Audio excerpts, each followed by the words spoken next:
G'day everyone, my name is Tom Craig and you're listening to my podcast, The Help Side, where we speak to some of the most recognisable names in world hockey and get an insight into who they are, what they're about, and what makes them tick. Now, if you like what you hear, feel free to follow our socials at The Help Side on Twitter, Instagram, and Facebook. And be sure to like and subscribe to this podcast so you don't miss an episode. We'd absolutely love that. This week, we talk to the man they call the Tattooed Titan, none other than Kieran Govers. After bursting onto the scene for the Kookaburras as a youngster at the 2010 World Cup, Kieran quickly became one of the most popular players in world hockey and made a name for himself as a lethal striker and walking highlight reel, with some of the most unforgettable goals scored in Australian hockey. I was pretty pumped Kieran agreed to share his story with me, because it is by no means a smooth one, and the resilience Kieran has shown throughout his career is something that is truly inspiring. We sat down after a game of golf in the change room at the Sutherland Hockey Club and added for about an hour and a half about the highs and lows of his career. Being one of the great Sydney clubs, you'll hear a bunch of excited kids in the background at times, eager to get back into training, and there'll be an intrusion or two, but to be honest, I find it kind of adds something. Kieran Govers is one of the true servants of hockey, and despite it really being quite a cruel game to him at times, his love and passion for the game and its development remains quite incredible. In this, part A of the interview, we discuss Kieran's path to the Kookaburras and how it very nearly didn't happen. He's got some cracking stories for you all, and I hope you enjoy the help side of Kieran Govers. Govers! Oh! Can you believe that goal? That is the most brilliant goal you may ever see. The overhead from Knowles has been tapped in by Govers. Reverse stick shot goes in. What a finish from Govers. Unreal on the backhand, the tomahawk shot. Govers lifted into the sky by his teammates.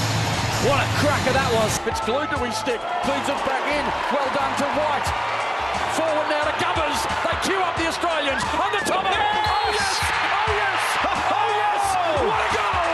What a win! We're here straight from the golf course. My second live interview, pretty pumped about this one. Kieran Govers joining me in his home club change room, hence the echo. How you going? Yeah, good mate, good. How'd you get him today? I got a couple of shanks, but other than that, pretty straight. So, yeah, 9 over, all right. Better than me. That's all right, mate. It's a good course. We didn't know the course, so Nah, that's better true. next time. Bit of time for golf now in retirement. Plenty. But hey, 4 kids, it's not much time to swing a club at the moment. That's hectic. Do they play? Nah, Leo soon. Yeah, okay. Yeah. What is that? When he hits 3, I'm going to go buy him some clubs. And chase the money. Yeah. Yeah. No, I'll quit everything. Sounds good. And you bought a new car recently as well, I saw. Yeah, good family car from Sutherland Mazda. Yeah. Sounds good. So yeah, needed a bit of an upgrade from our old one. So a bit Easy. more room. And it's a departure from back in the day, driving in and around the hockey scene. There are a lot of Holdens. Yeah, a lot of loud, noisy cars. Yeah, don't think the security curtain uni liked it a little bit, but it's all good. Had my fun. So hopefully in the near future I'll get a couple more. Yeah. What, back to the old news? Yeah, all the wagons, open wagons. Which is quicker. Did you have a drag race? You drag race, eh? Yeah, every Wednesday down in Kwinana. Oh, really? Yeah. Like, is there coin in that or what? Nah, you spend a lot of coin, but Okay. nah, it was just good fun. Yeah, okay. Yeah. How does it work? You just... Yeah, you pay $50 entry fee. Yeah. You have to have long sleeve shirt, trackies, and a certified helmet. Yeah. Then you just humding it down the straight as long as you can, as quick as you can. Yeah. Yeah. You hit about 180 k's in 400 meters, I think it was. Right. So that's what it is, 400 metre race. Yeah, And quarter then mile. Do you get like the parachutes out the back or something? Nah, my car's not that fast. It's only sub 10 that you need the parachutes. Yeah, okay. And we were talking before, but started watching the F1, like Drive to Survive on Netflix. Get a lot of my content from Netflix, but we were saying you're a long time fan of F1. Yeah, them and V8s. So close mate, plays for Moorebank, Nigel Croak. His brothers are high up in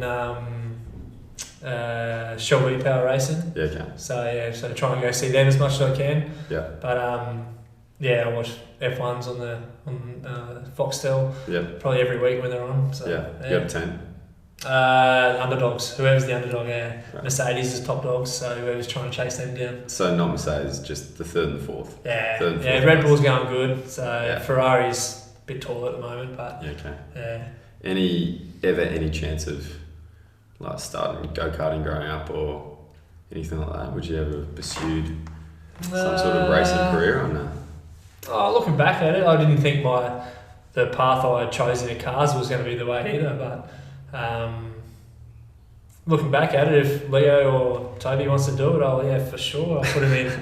But I think it's pretty hexy in the pocket, I reckon. Yeah. So I'm not that great with fixing cars or anything. So I might have to get Blake involved and and bill him a little bit or give him some money to fix them. So Golf or F1? yeah. Fair enough. All right, let's get into growing up. You mentioned Blake, younger brother, also a Kookaburra. He's getting up there with his games as well, which must seem a bit funny to you, considering he was your like little brother growing up. But what was that like in your household of hockey players growing up? Were you always hockey players, or what happened? How'd you get into hockey? Yeah, always hockey players. Dad was involved when he was younger, so then obviously Hayden got involved, my older brother. Then I just followed him around the traps, and obviously Scott Blake came after. So good games around the household and stuff. So we had a big house which was sort of good, a massive rumpus room, and we were fortunate. We backed onto the Wollongong Uni hockey field, so it was 20 steps to the field, and every other were over there having a bash. But Blake was sort of weird when he was growing up because he just wanted to be a goalie. So like always had oversized pads and everything, just wanted to get balls hit at him. It's like, get out of that, like, man, get out of that. There's only one spot in the whole team, like, you don't want to do that. So then, he sort of grew out of it, and he's probably, when he was 11 or 12, and I think he asked him, he had a few games and goals, but it was good. Then obviously Hayden and Scott went in the career path in the police, and Blake sort of ventured to Perth as well when he was just on 18, and he cracked the cookers, and he's still there now, which is good. Yeah, nice. But back to you, we can talk about Blake a bit later, or I might get him on the show as well. But when you were growing up, you always kind of thought that hockey was something that you wanted to do, or what were you? Yeah, what was it like growing up? What did you Yeah, like obviously it was in the blood. I went to an all boys Catholic school, so I tried to have a dabble at everything I could, like cricket, soccer, football, rugby union, AFL. I tried to have everything, so I was able to play in the union and league team on the wing. But I wasn't the best. Like I wasn't confident catching a ball, so I like just let it bounce and go chase it and run it back because I was a little bit quick. When I lost all my chubby junior fat, but I think my time came to concentrate on hockey when we were playing like sort of rep rugby league, and this big dude, I think he probably in front row, ran at me, and I just sort of stepped aside and pretended I tried to tackle him, and I didn't play football after that game. So. I would have. Yeah, looking back at it, maybe I should have tried other sports a little bit more, but hockey took over in the end. And when I was real young, about 11, that's when I started representing. So it's sort of, I chose hockey and stuck at it. When did you kind of realise that you were pretty good? Probably at the talent camps. I went a year early, which was probably unheard of back in the day. Then I was always picked up an age group in the state team, in the country team, or New South Wales PWSA teams and stuff. But you think in the back of your mind you got a little bit of talent and your bit of cockiness, I guess, comes into it. People can say I was a little bit of an arrogant prick back in my day, and I probably was, but sometimes you have to draw a fine line of arrogance to competitiveness to what avenue you want to take down the road, and that's how it ended up. I was just fortunate. Probably 11 or 12, I knew I was heading in the right direction, and fortunate enough, I got picked in majority of the state teams growing up. So, and that's when sort of boost your confidence, I guess. Yeah, for sure. I mean, your reputation around the international scene, definitely within the team, as being one of the hardest workers in the team. Is that something that came with age, or is that something that you're always pretty hardworking growing up? Yeah, well, I wasn't the fittest. I wasn't the best player when I was got into my late teens. I sort of got a lot of mates who were way better than me, but unfortunately, when you hit 17, 18, other stuff in your life comes about, and they venture down different paths. And I was lucky I was able to see that and watch that before I hit that sort of age, and that sort of drove me into the direction I wanted to go in. And then just working a little bit harder because I knew I wasn't the fittest, because I was a little bit chubby back in the day. So then I was just lucky enough that I had a hockey field within 50 metres of my house. So just every day, just with me dad, brothers over at the hockey field, just practicing, and just in the end, just repetition. And I think that just builds into how hard you work and how much you really want it, I guess. Yeah, okay. And so at 11, you kind of stuck with hockey and started hanging out, started kind of pushing towards greater things with hockey. It's not a sport where there are like heroes, where the hockey heroes are immediately accessible. I mean, you kind of have to go looking for people to look up to. Was there someone for you who you looked up to growing up? Yeah, probably Mick McCann, Jamie Dwyer, Jimbo. That was probably the two, because obviously they were my position, and you sort of wanted to watch what they did. But back in the day, there wasn't much hockey on TV, because it just how it was back then, and you didn't really venture. Well, the Kookaburras didn't venture that much around sort of New South Wales when I was growing up. So sort of. It was a bit hard, but when I actually saw some games, that's what I wanted to, those two I wanted to emulate. Just Mickey's sort of arrogance to demand the best out of him, then Jamie just with what he does, just flair and skill and speed, and that's how I tried to mould my game off. I wasn't the most skilled, but I was able to nut my traps and then play on from there, I guess. So. Yeah, okay. And your first taste of playing for Australia came in 2007, you just told me before, with the Australian Youth Olympic Festival. I think that was the first time I saw you play as well. How old were you then? 18, 19 maybe. Okay. It's a good tournament. Yeah, it was at home in Sydney. Sort of probably the first taste of real living in a confined space with all your mates, with other sports there. Sort of it's a youth Olympics. It's a mini Olympics in a nutshell, but the difference is you only see the hockey people. So, and looking back at it now, some photos that come up, you see GB, you were playing Jackson, Catlin, and those sort of guys, and India, you play some of those guys, but you might play them twice, depending on what passport they use. But it's sort of weird. Then you look back on it, you're like, I've been playing youth since 2006, 7, and it's crazy. Then look at us now. We've ventured on, and it's sort of good conversation started. He's like, oh, where's this? He was a freak back in the day, and he's taken off doing something else, and Youth Olympics in 07, then backed it up in 2009. Both wins. Yeah. So I think the first one in 07 we went to strokes, sudden death, and we beat GB.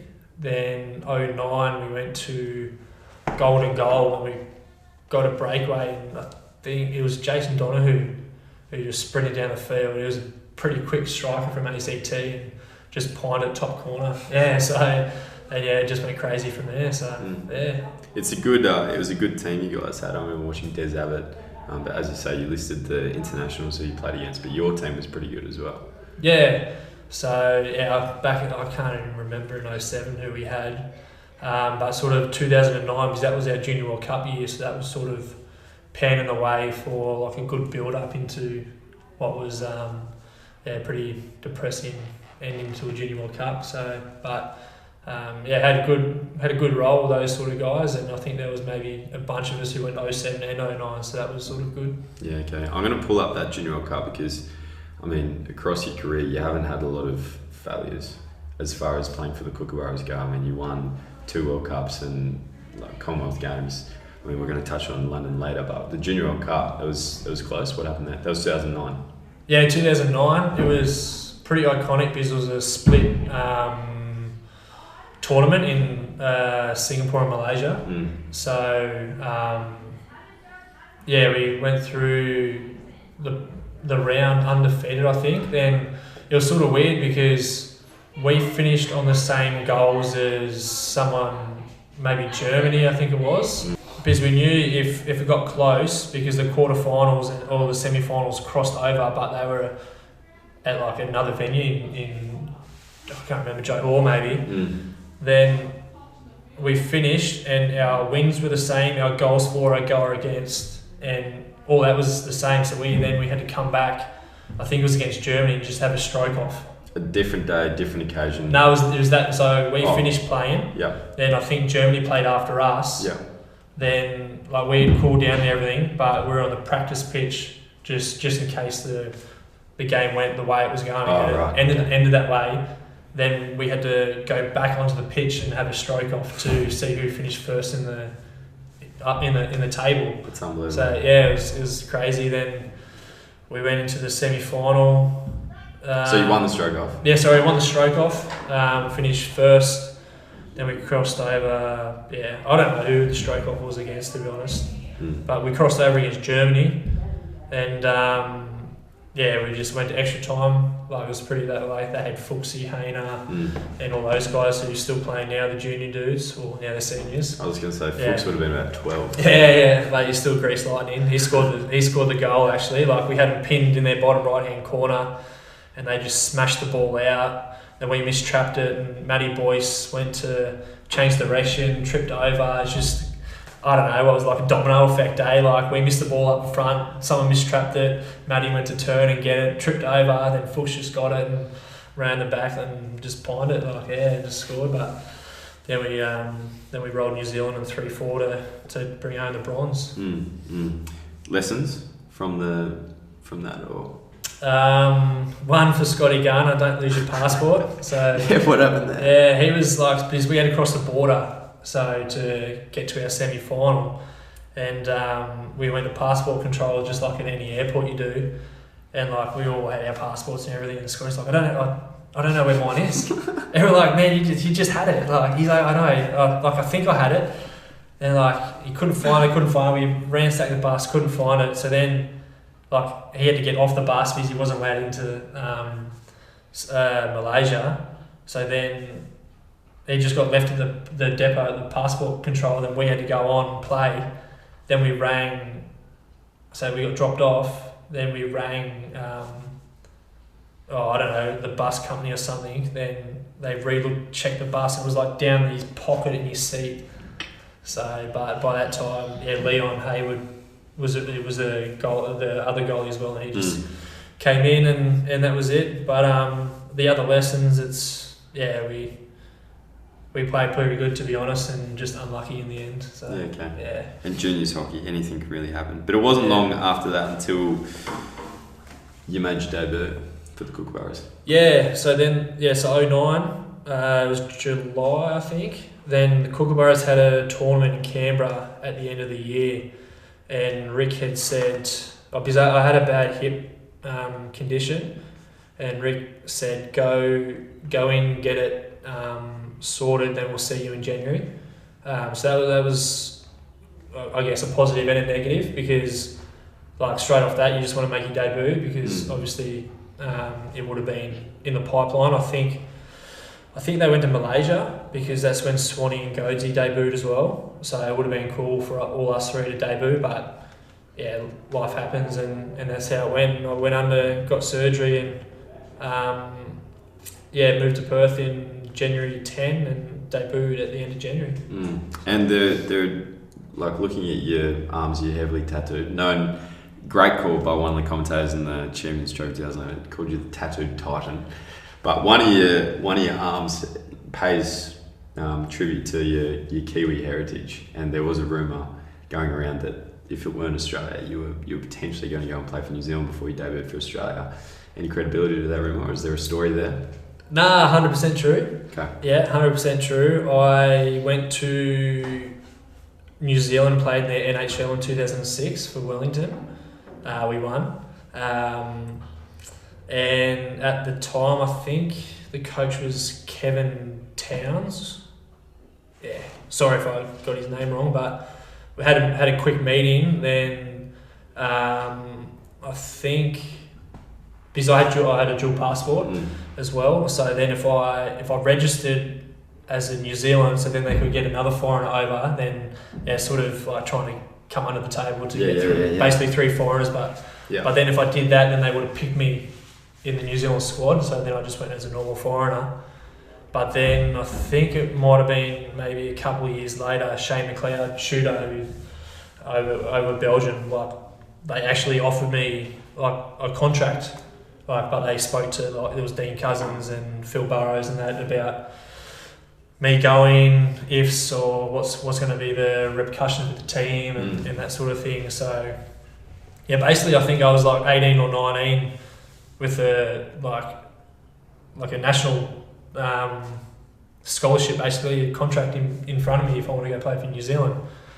And I remember I didn't know what to do. I met with Larry McIntosh. Had a phone hook up with Rick. Then, because my first 2007 AYF coach was Mark Hager-Horry, and I whatever he basically said, like I did. And I had a good Skype meeting with him back in the day. Then, he sort of persuaded me to stay, tough it out, and you'll reap the rewards, basically. And I'm sort of glad I had all those conversations because. Even though my career wasn't a 300 gamer, I still played a sort of a 9-year career of short games, but has some accolades behind it as well. So I wouldn't give up anything to play 300 games to have nothing, basically. So what was the conversation like? I'm really interested in you rattling off some names there of some pretty high profile people. Yeah. What were the opinions, and was it ever really on the cards? Were you thinking? Was there ever a point where you were thinking, no, I'm going to go to New Zealand? Yeah, of course. Yeah. It was a bit 50-50 with mum and dad. Because one's Aussie and one's Kiwi? But probably maybe wanted me to see the international circuit quicker than I did, basically. Yeah. So I was like,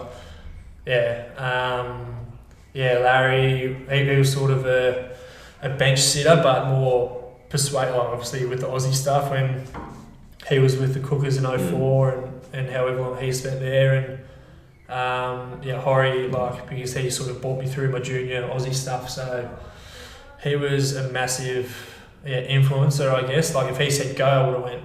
Yeah. He said stay, I stayed. So and that's in a nutshell that sort of answered the way I went. So, gotcha. What did Rick say? Sort of same as Larry. It's a good offer. You got to weigh up what you really want in life and how hard you might need to work, because back then, obviously New Zealand was a lower ranked team than Australia. In the end, it's like I wouldn't say it's the easier road, but maybe I would have played a little bit longer and went to more tournaments, but.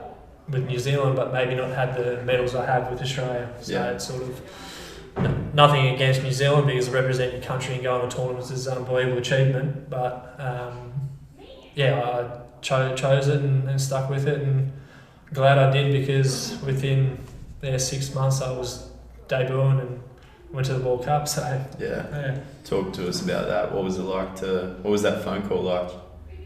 It wasn't a phone call, because back then it was just emails. It was sort of same, but because I wasn't really expecting much. It's sort of looking I can still remember playing this day.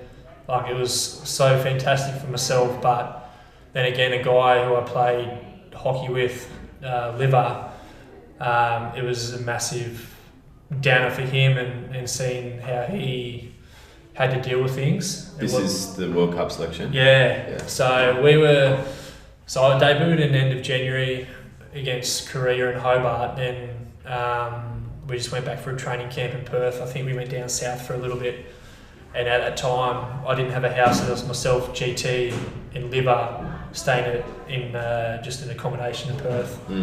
And so we were real tight knit, did everything together. Then the morning of the selection, we went sort of down the beach, chilled out and everything, because we knew what was coming. I wasn't really expecting much, just super happy I debuted, and I guess 30-70 chance that I might go, but then laying there with Chief and G on the beach, and just scrolling down, because you don't really read the stuff up top. You just see everyone can say they think they read stuff. They just go down and see if there's name there. Trust me, everyone does it.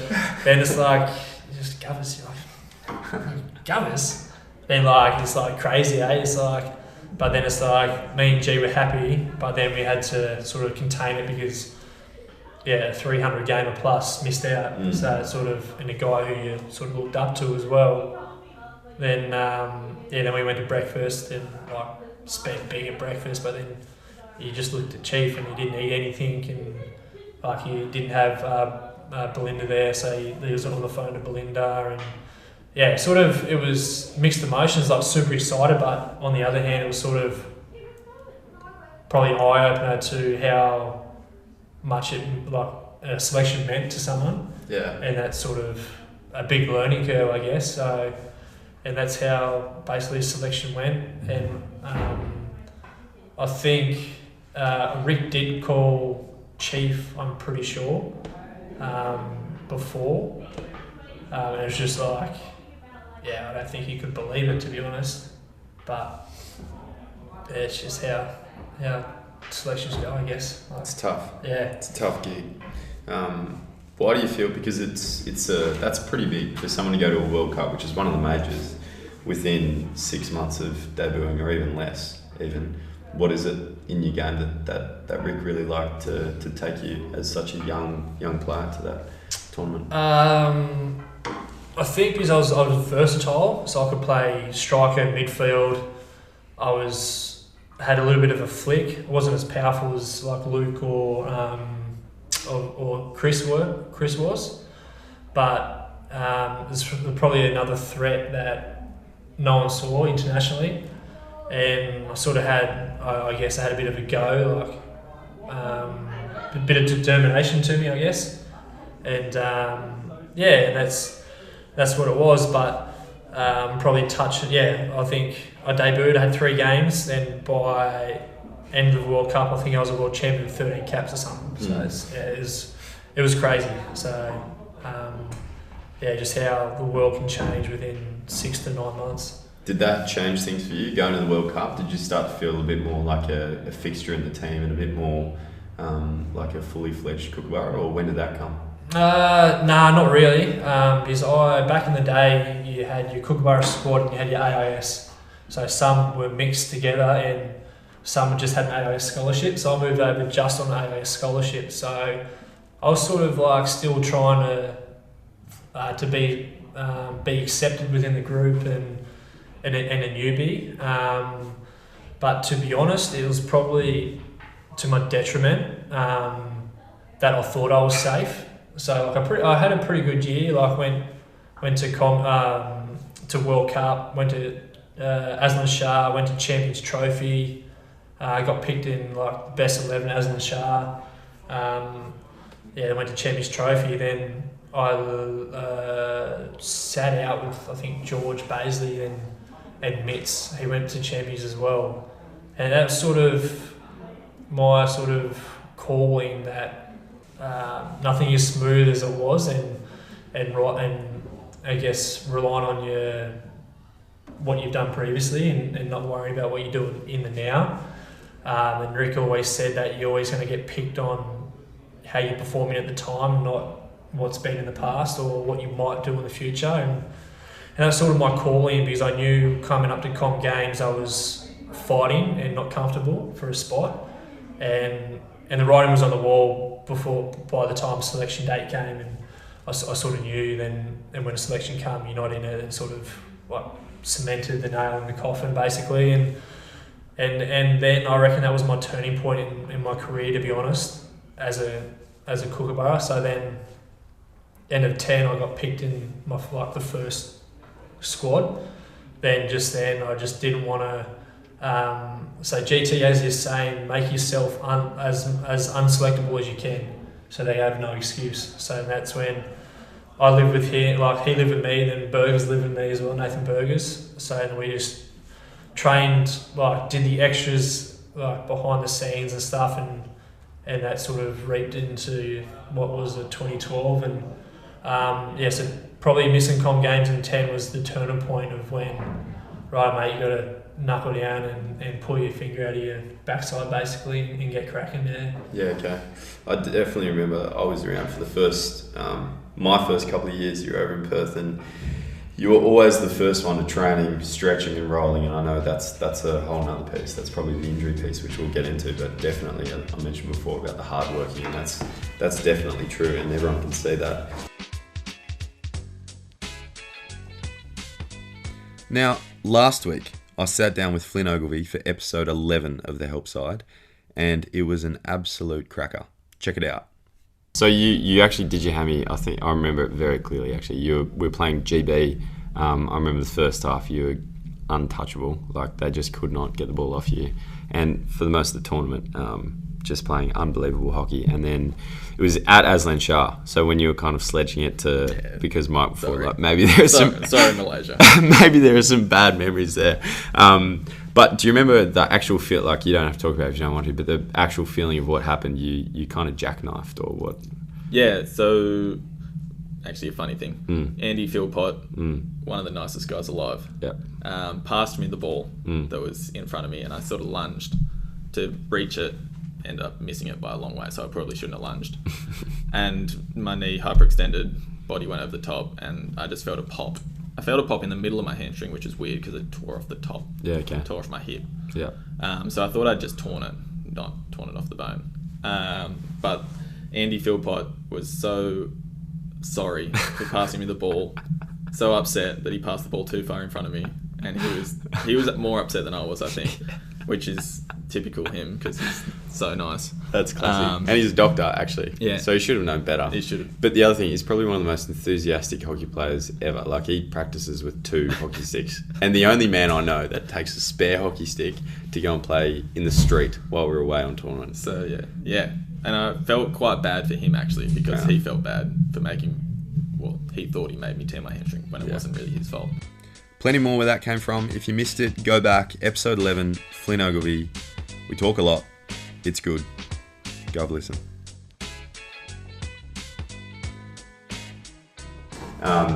Selected in the Olympic Games, first Olympic Games. Just tell me about that. Yeah, it was epic. Then I was more confident with the selection because, to be honest, you know who you're fighting against within the squad, and you know if someone's out of form or you might be a little bit better than him at the time and stuff like that. So I was slightly confident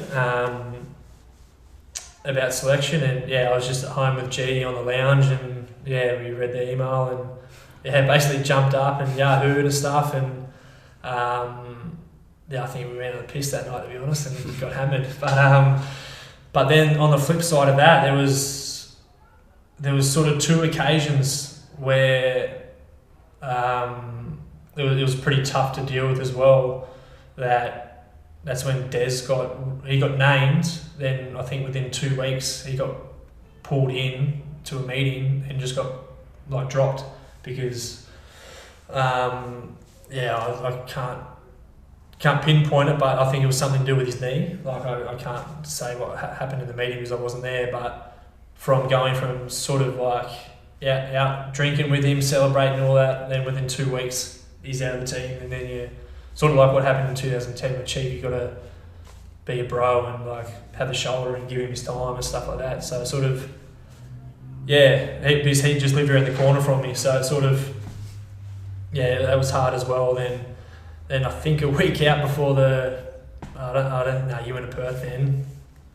Before we had that, it was the morning of that farewell thing with WA Olympics Association.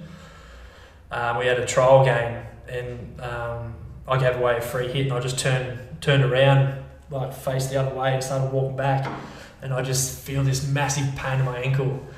Then I swore my head off, and I flung my stick. I was at Shenton, and I was on the scoreboard, sort of half the field. And I flung my stick that hard, it nearly hit the brick wall concrete near the dugout on the full. Then Which is a good 40, 50 metres. Then Rick, like I was swearing my head off, like his big dog just slung this ball, like Chris to this Miller. day, he could have aimed 10 metres to the right, anywhere, but he looked at the channel and like hit my ankle. Channel between your legs. Yeah, hit my ankle, and I thought I broke it straight away. Then because I sort of carried on like a bit, like I just saw it. All of a sudden, bang, there goes Olympics straight away. I worked so hard. Then the last thing I wanted was like Rick. He ran onto the field, and like because I was like I'm a little bit taller than Rick, he sort of like jumped up and like grabbed me like on the neck and like waddled me off like a little baby. And I was like, I'm just about to explode, and I'm just going to about like unleash on you if you don't let me go. Then Ellen come running down, the physio, and I was like, get him away from me now before I like do something stupid.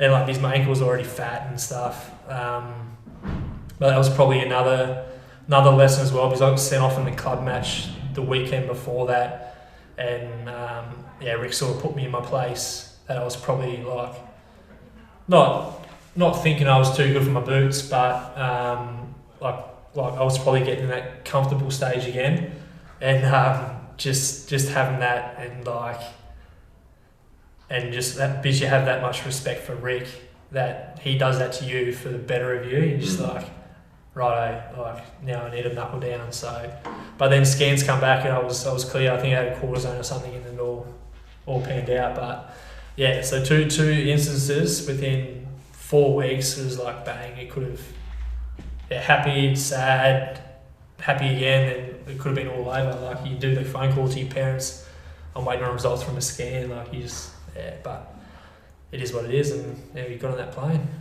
Nathan Eglinton's famous for saying the team that's picked to go to the Olympics is never the team that goes to the Olympics. Take me inside like the month out from going away to an Olympic Games, because we've spoken about this before, but you've got half the team who doesn't make the team and they're devastated and they've got to turn up to training, and then the other half who are going to realise their dreams. What's that month out from the Olympics like?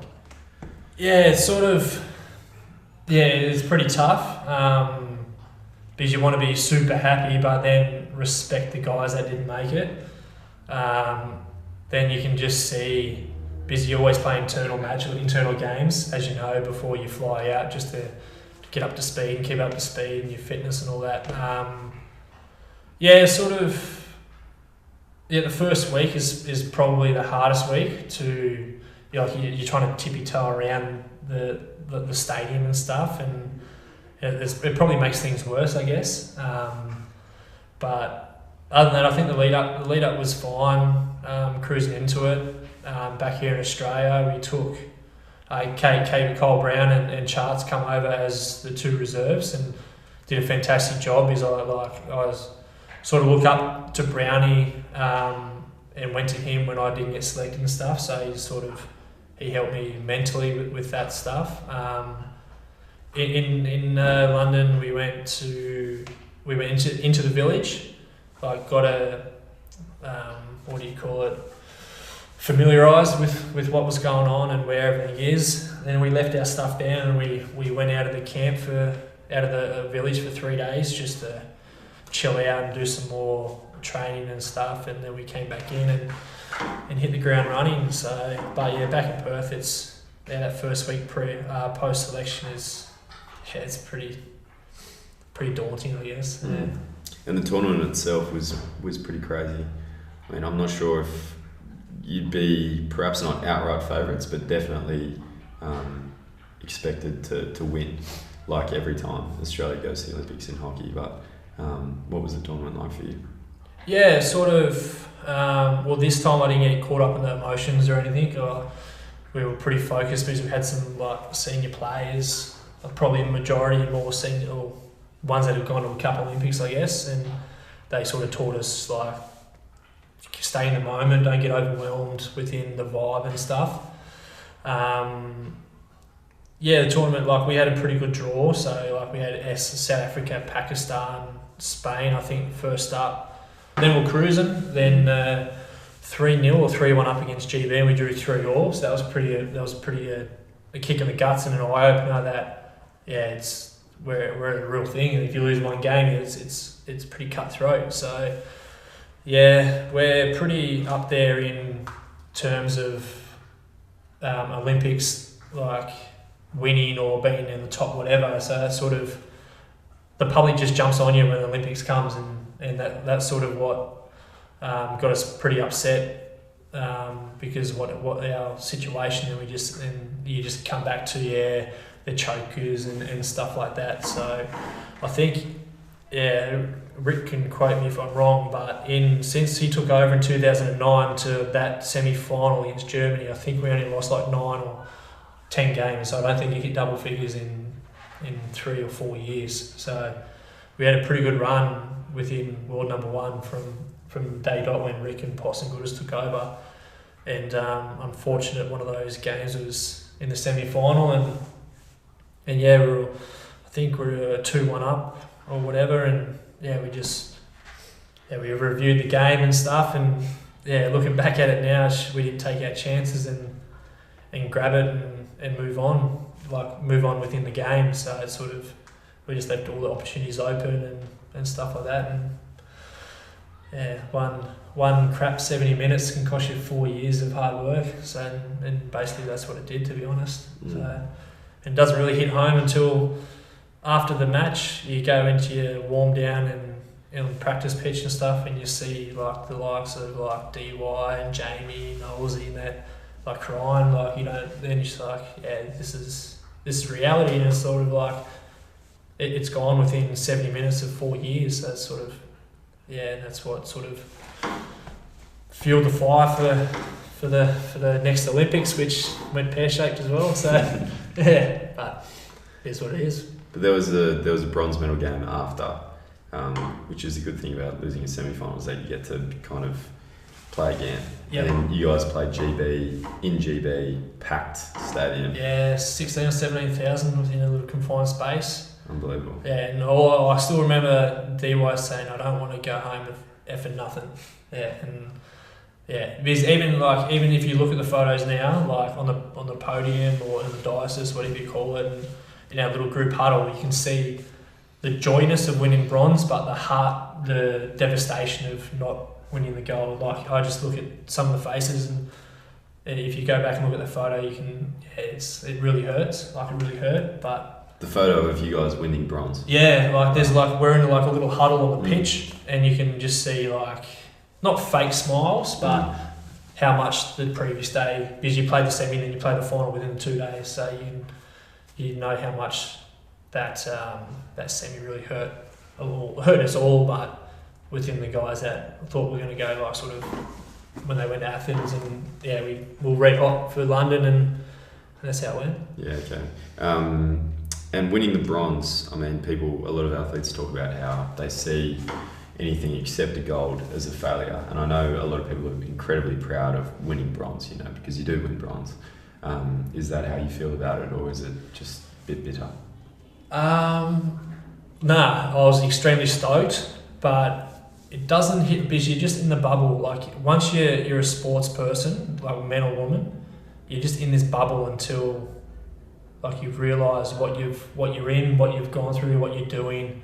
And it didn't really hit home until I was retired and doing other stuff, and especially like with my work now, they're like, they don't call me by my name, they just go, the Olympic hockey player over there, or the guy that won the bronze and stuff like that. So it doesn't hit home until you realise the real importance of what it is. But then you get the chirpy ones going, "Oh, it's not a gold, it's different, it's a wrong colour, mate." Like, well, show me yours, brother. Like, and that sort of stuff. It doesn't really hit home until you sort of. That's why it's important to, when you're in the moment and you're getting overwhelmed, just get out of it, take your own time, and just really focus on what you're like. What are you doing basically, and hopefully within the time frame you do it, you can sort of regroup and right, I'm here for this reason, and not just go with the flow until right, that's it and it's done, and you're like, oh man, I wish I had time again, I guess. But it didn't really hit home until like I got out of that bubble in the sporting world and got into the working world, and people are like, oh man, that's so cool, like wish I could do that, like, and like, yeah, you look back, you're like, yeah, just like it's the pinnacle of hockey, and you've ticked it off. So yeah. Is that something that you have really only realised after working, about kind of zooming out and realising what you're doing, or were there times when you were playing where you were like, this is really cool? Nah, just when I finished my career, it probably took me a year after, to be honest, because as you mentioned before, like I was fortunate enough to, I think the lowest in a tournament I finished was 4th, and we probably got robbed in World League finals. But yeah, like I've been lucky to be on the majority of a winning team. So it's sort of that winning culture and that drive, like it helps you within being successful. But you sort of miss some steps as well, and you just you don't take it for granted. But you just, as I say, you're just in that bubble, and you just. Yeah, once you step back and you realise like, yeah, right, that's pretty cool, and like you won't do it again, but it's like you were able to do it. It was a very successful team that you're a part of. I mean, you kind of, that Rick era, you guys just won. Yeah. Now we can talk about the Champions Trophy. Final.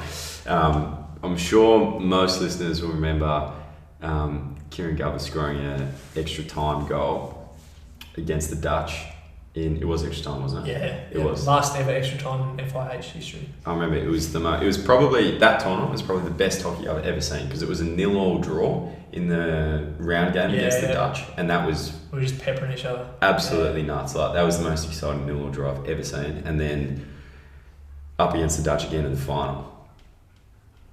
Boy, talk to me about that game, because there's a if you haven't seen it, go and have a look at the YouTube. It's on YouTube. There's a slow-mo video of the final. But yeah, it's cool. I was just Yappy, so Yap Stockman, the Dutch goalie. You may as well just put a concrete barrier up against the goals, like, cause that's how good form he was in, and yeah, they had a cracking team as well, and sort of. I think if we look back at it, we went with a couple of junior players as well. I think that might even be Weddy's first major, or don't quote me on it, but I think it was something to do with his first, whatever it was. But then you had Dubs as well. Junior was there, like not that he was a junior ranking, Jason Wilson, like he was probably in the same, he debuted I think the year before I did, so he was sort of in my sort of zone as well. So sort of we went probably underdone, like talent wise, I guess, but compared to the other teams, but just the drive and connections between each other was just formed a winning team, and that was the thing as well. It's like first past the post, like it's top 2. I think it was in the it might have been, I can't remember, to be honest. But we only beat Pakistan 1-0, and that's how close. Like, we weren't dominating games by like 3, 4, 5-0 or whatever. So yeah, it was just a crazy tournament. I think it was my first proper major in Australia as well, so that was pretty exciting. Like, family came down and whoever was around from New South Wales and stuff. But yeah, it's just everything clicked. It's just. Yeah, I can still remember the day, because when Dubs passed me, like Eddie just breaking ankles down the sideline as he does, then I just fed it to Dubs, and Dubs cruised it out to me. And all I wanted to do was I saw some orange come in, I just wanted to smash the ball and hit them as well, just follow through and hit them. But then I was like, I don't know why, I just went like tap, tap, bang.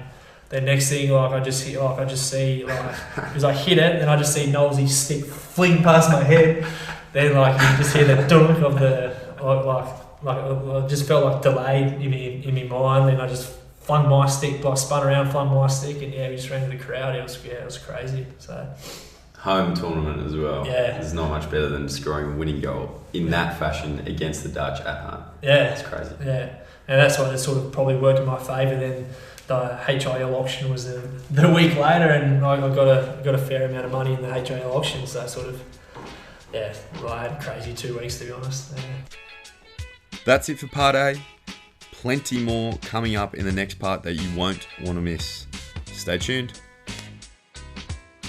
That's it for another episode of The Help Side. Special thanks to my production team of David Moore and Tim Collier, plus countless others working behind the scenes to get this to you. You're the real MVPs. Again, if you're liking the show, please like, subscribe, you know the drill, and get in touch with us via our socials. We would love to hear from you. Anyway, that's all, folks. See you next week.